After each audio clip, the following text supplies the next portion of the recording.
আসসালামু আলাইকুম ওয়া রাহমাতুল্লাহি ওয়া বারাকাতুহু। প্রিয় দর্শক, আপনি কি কখনো অনুভব করেছেন জীবনের সবকিছু ঠিকঠাক চলার কথা ছিল, কিন্তু হঠাৎ করেই সবকিছু উল্টে গেল? চেষ্টা করছেন কিন্তু সফলতা আসছে না, দোয়াও করছেন কিন্তু কবুল হচ্ছে না। মনে হয় মানুষকে ভালোবাসছেন কিন্তু প্রতিদান পাচ্ছেন না। আবার মনে হচ্ছে আল্লাহ কি আমাকে ভুলে গেছেন? না। তো প্রিয় দর্শক, আজকের এই ভিডিওটি আপনারই জন্য। কারণ আপনার জীবনে যেই পরিবর্তনগুলো হচ্ছে, যেই কষ্টগুলো আপনি সহ্য করছেন, এগুলো কোনো সাধারণ ঘটনা না। এগুলো হতে পারে সেই সংকেত যে আল্লাহ আপনার জন্য বড় কিছু প্রস্তুত করে রেখেছেন। তো প্রিয় দর্শক, আজ আমি সেই সংকেতগুলো একে একে আপনাদের সামনে আলোচনা করব ইনশাআল্লাহ। তাই ভিডিওর শেষ পর্যন্ত থাকুন। হয়তো আজই আপনি বুঝে যাবেন আপনার জীবনে কি ঘটতে যাচ্ছে। তো প্রিয় দর্শক, প্রথমত, হঠাৎ করে জীবনে একের পর এক পরীক্ষা আসে। আপনি কি লক্ষ্য করেছেন একটা সমস্যা শেষ না হতেই আরেকটা শুরু হচ্ছে? একটা কষ্ট শেষ না হতেই আরেকটা দুঃখ দরজায় করা নাড়ছে। এটি কেবল দুর্ভাগ্য না, এটি হতে পারে আপনার ঈমানকে শক্ত করার প্রক্রিয়া। কারণ ইতিহাস দেখুন, যাদের আল্লাহ বড় কিছু দিয়েছেন তাদের আগে কঠিন পরীক্ষার মধ্য দিয়ে যেতে হয়েছে। আজ আপনি যেই চাপ সহ্য করেছেন, এটা হয়তো আপনাকে এমন জায়গায় নিয়ে যাবে যেখানে আপনি আগে কখনো ভাবেননি। তো প্রিয় দর্শক, এরপরেই দুনিয়ার প্রতি আগ্রহ কমে যাওয়া। আগে যেই জিনিসগুলো আপনাকে খুব আকর্ষণ করত, এখন সেগুলো আর ভালো লাগে না। মানুষের ভিড়ে থেকেও আপনি নিজেকে একা মনে করেন। কেন জানেন? কারণ আল্লাহ আপনার হৃদয়কে ধীরে ধীরে দুনিয়া থেকে সরিয়ে নিজের দিকে টানছেন। এটি একটি বিশেষ সংকেত যে আপনি সাধারণ মানুষের মতো থাকবেন না, আপনার জন্য আলাদা কিছু প্রস্তুত হচ্ছে। তো প্রিয় দর্শক, এরপরেই যে অনুভূতিটি হয় একাকিত্ব ভাড়া। হয়তো আপনি লক্ষ্য করছেন বন্ধু কমে যাচ্ছে, আপনার পাশে কেউ থাকছে না। যাদের উপর ভরসা করেছিলেন তারা ধীরে ধীরে দূরে সরে যাচ্ছে। এটি কষ্টদায়ক, আমি জানি। কিন্তু কখনো ভেবেছেন আল্লাহ কেন সবাইকে সরিয়ে দিচ্ছেন? কারণ তিনি চান আপনি শুধু তার উপর নির্ভর করুন।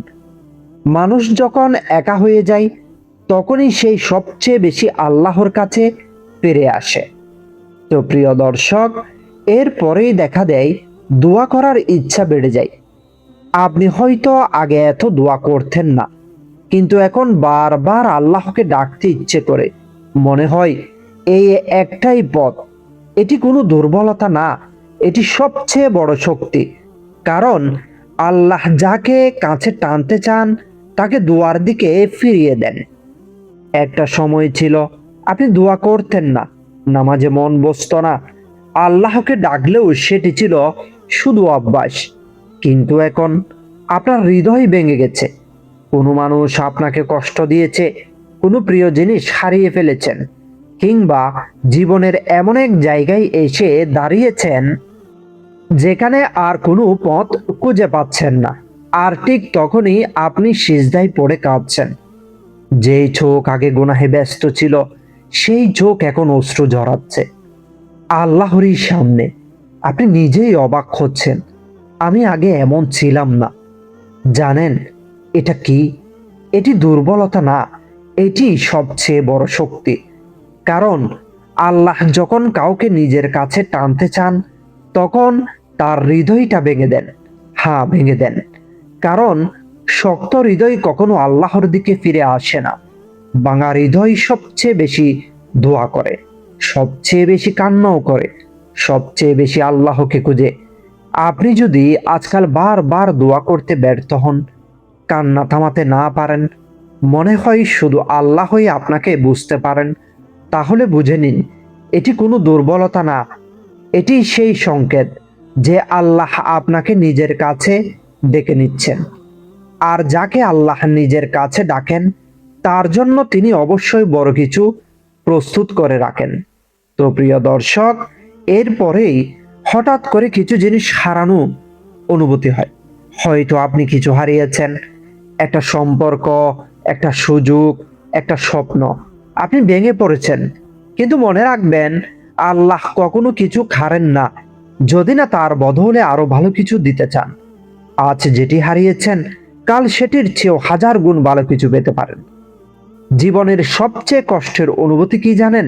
হারিয়ে ফেলা একটা সম্পর্ক যেটার উপর আপনি পুরো ভরসা করেছিলেন, একটি স্বপ্ন যেটির জন্য দিন রাত পরিশ্রম করেছিলেন, একটি সুযোগ যেটি মনে হয়েছিল এইটাই আমার লাইফ চেঞ্জ করবে, আর হঠাৎ করে সব শেষ।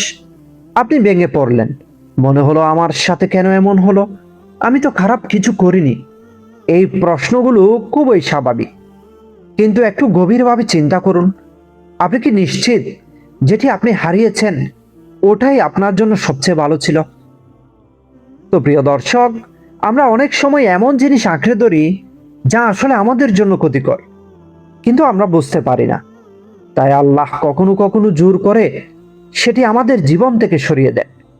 হয়তো সেই সম্পর্কটা আপনাকে দূরে নিয়ে যাচ্ছিল আল্লাহ থেকে, হয়তো সেই সুযোগটা আপনাকে অহংকারী বানিয়ে দিত, হয়তো সেই স্বপ্নটা পূরণ হলে আপনি আরো বড় বিপদে পড়ে যেতেন। তাই আল্লাহ আপনাকে থামিয়ে দিয়েছেন। হ্যাঁ, তখন এটি কষ্ট লাগে, খুবই কষ্ট লাগে, কিন্তু কিছুদিন, কিছু মাস বা কিছু বছর পর আপনি নিজেই বলবেন যে আলহামদুলিল্লাহ, এটা না হলে আজ আমি এখানে আসতে পারতাম না। মনে রাখবেন আল্লাহ কখনো কিছু করেন না যদি না তার বদলে আরো ভালো কিছু দেওয়ার ইচ্ছা থাকে। তাই আপনি যদি আজ কিছু হারিয়ে থাকেন, ভেঙে পড়বেন না, বরং ভাবুন এটা হয়তো সেই প্রস্তুতি যার মাধ্যমে আল্লাহ আপনাকে আরো বড়, আরো সুন্দর কিছু দেওয়ার জন্য তৈরি করছেন।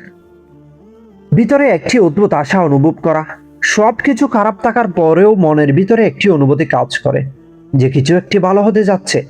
আপনি নিজেও বুঝতে পারেন না কেন এই অনুভূতি। এটি কোনো কাকতালীয় বিষয় না, এটি হতে পারে আল্লাহর পক্ষ থেকে দেওয়া শান্তির ইশারা। তো প্রিয় দর্শক, এখন প্রশ্ন, আপনি কি করবেন? 5 ওয়াক্ত নামাজ ঠিক করুন, প্রতিদিন কোরআনের সাথে সময় কাটান, হারাম থেকে দূরে থাকুন, গোপনে দোয়া করুন, এবং সবচেয়ে গুরুত্বপূর্ণ ধৈর্য ধরুন। মনে রাখবেন সংকেত দেওয়ার পরেও যদি আপনি পরিবর্তন না করেন তাহলে সুযোগ হাতছাড়া হয়ে যেতে পারে। আপনি অনেক কিছু সহ্য করেছেন, অনেক কষ্ট পেয়েছেন, কিন্তু আজ একটি কথা মনে রাখুন, আল্লাহ আপনাকে ভুলে যাননি। আপনার প্রতিটি চোখের পানি, প্রতিটি নিঃশ্বাস, প্রতিটি দোয়া, সব কিছু তিনি দেখেছেন। হয়তো আজ আপনি অন্ধকারে আছেন, কিন্তু খুব শীঘ্রই আলো আসবে। হয়তো আজ আপনি ভেঙে পড়ছেন, কিন্তু কাল আপনি শক্ত হয়ে উঠবেন, কারণ আল্লাহ আপনার জন্য বড় কিছু রেখেছেন। শুধু আর একটু ধৈর্য ধরুন আর তার উপর ভরসা রাখুন, ইনশাআল্লাহ আপনার জীবন বদলে যাবে।